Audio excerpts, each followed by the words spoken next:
Docteur Christophe, miasa tamin'ny CHRDD Nambato, délégué des personnels voafidy ato amin'ny CHRDD Nambato.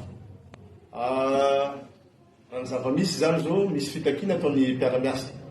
Zay efa nanomboka elaela ny farana fametrana ny banderole eo ivelan'ny olakory io.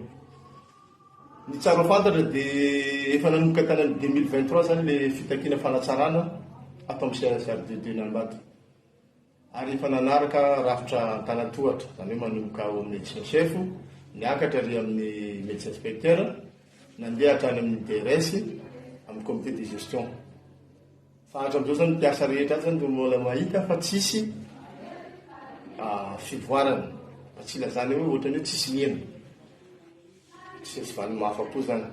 Dia izay no moa nahatonga andreo, nampivorandreo tamoaly, ary niaso anahy koa amin'ny maha-délégué des personnels anazy zany, hoe tanao service minimum aloha androany lakamisy ary ampafantatra ny Madagasikara fa misy zavatra tsy milamina ato amin'ny CHRDD.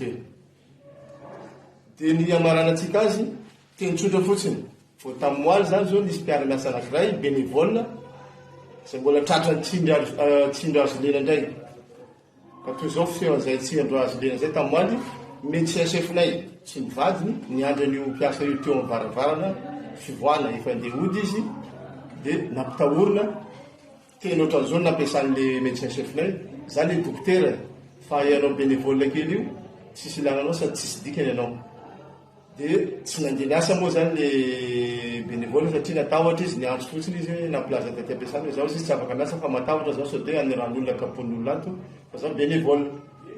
Ohatrohatran'izay zany le fisehoan'ny tsindro azo lena farany vao tamoaly nisy tato amin'ny CHRDD. Zay zany mahatonga le fitakina tompoko. Le fitakina zany efa nanomboka tany amin'ny 2023, voalohany indrindra fanatsarana hôpitaly.